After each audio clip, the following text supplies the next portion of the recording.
Raghib Ismail and Trumaine Johnson are the two wideouts. Johnson in the lineup replacing the injured Jeff Boyd. He was hurt last week against Winnipeg. Daryl Smith makes the catch at the 35. Good solid protection up front and a nice play by Ricky Foggy finding the open seam. They caught the defense in a roll coverage. Daryl Smith went up and brought the ball down. Stu Hill's going to have to get a lot of pressure on the quarterback. And of course, the corners, Norm Jefferson and Chris Major on the outside, are going to be tested with the Rocket out there on one side and sometimes in the backfield as well. Pass to Smith, producing a pickup of 27 yards. It's 1st and 10 Toronto. They are at the BC 36. Foggy for Smith again on the sidelines. He makes the catch in front of Petway for another 1st down Toronto. Well, Foggy's on rhythm now. He's running a smash pattern, which means that Obilovich is worried about his secondary having to cover. He wants to cover one-on-one on Smith, but Smith's a tough football player. It's hard to cover him one-on-one. He makes the break out away from the receiver, out jumps, makes the catch. Consecutive passes to Daryl Smith for 27 yards and 23 yards, and the Argos are 1st and 10 at the 13 of the BC Lions. This time Ismail goes wide right. Oh, now he comes back and lines up in the backfield. There's the toss to the Rocket. CFL touchdown. Raghib Ismail scoring his 1st touchdown from 13 yards out. He had started to line up wide to the right, came back as the lone setback, and took the toss and beat the defenders to the corner. What a fine football player. Adam Rita told us yesterday that what he wanted to do was to run the Joker formation, and that's not a joke. Rocket just took the football. You can see a spurt of speed here, right to the corner. He went right to the flag. What a smooth, fast athlete. Too late for Belanger to come over. Convert attempt is mishandled. Al-Mazadi trying to lob it into the end zone. And on the second opportunity, Lance Chomick fires it through. And it's 7-0. Well, it took 3 games for the Rocket to get his 1st CFL touchdown, but he provided some of the excitement that fans in Toronto have been looking for. Well, it's hard to make an accelerated move when you're cutting at an angle like that, but you can see the speed of Rocket.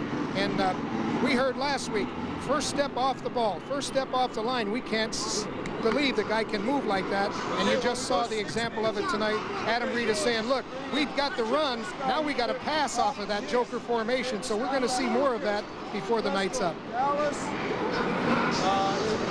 The difference between the missile and the Rocket, about $17.85 million. They play for the fun of it, Don. Pinball Clemens on this punt return. Adam Rita said he can make you miss in a phone booth. And he is going all the way. The Rocket escorting Mike Pinball Clemens 94 yards into the end zone for Toronto's 2nd touchdown of the game. Well, Pinball Clemens set up just about everything that you saw on the field. He went from the left side to the right side, back to the left side again, and there was some tremendous blocks set up along the way. Great peel-back blocks, and Pinball used them to his advantage. But Mike Clemens last year led the CFL, established a record with 3,300 yards. Coming into this game, Clemens had 464 yards with 94. He now moves up to 558. This is exactly what the coach doesn't want to see. 2-touchdown lead this early. That 94-yard run is just one example of why this player, Mike Pinball Clemens, was the outstanding performer in the CFL last year.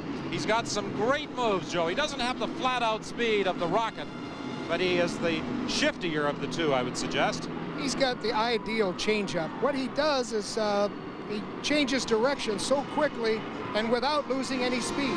He got tremendous stop-start ability. And you can see that he's picking up blockers as he goes by, but he makes a lot of people miss, about 6 of them on his own, and he got 6 good blocks. So 5 minutes into this football game, the Toronto Argonauts have a 14-0 lead. The BC Lions in a hole. The tackle. Well, Bruce McNall flew up from his home in Los Angeles just before game time, and he has to be pleased with the way his Toronto Argonauts have started their 4th game of the season. A quick 14-0 lead, and he'll be joining Scott Oak.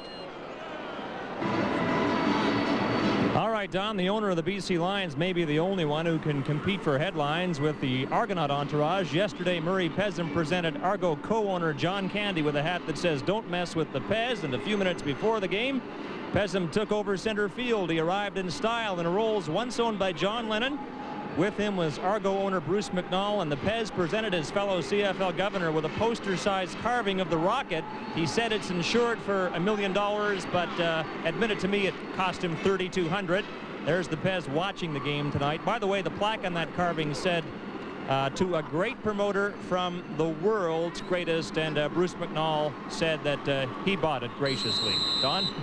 And for all you football fans in the province of British Columbia who are watching the game tonight on CBC television, our thanks go out to Murray Pezim and the BC Lions, who just moments before kickoff decided to lift the blackout here on the West Coast.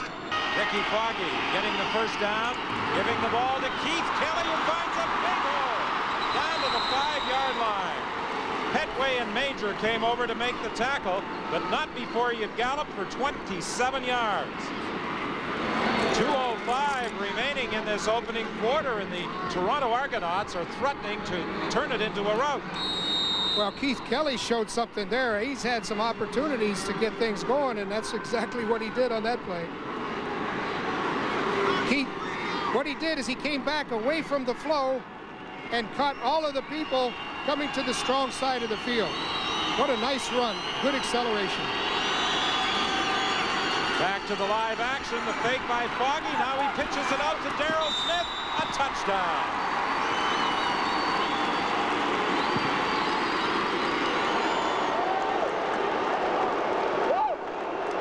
Well, Daryl Smith usually scores as a pass receiver. 20 times last year he put it in the end zone. He now has 4 touchdowns this year, 3 as a receiver, and that time on the option play.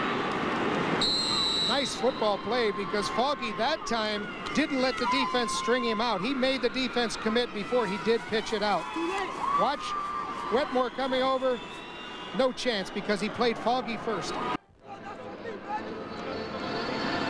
Well, Daryl Smith scoring a touchdown to cap that 69-yard drive on 2 possessions in this quarter. The Argos have scored, putting together good drives. They got another touchdown on a 94-yard punt return by the Pinball.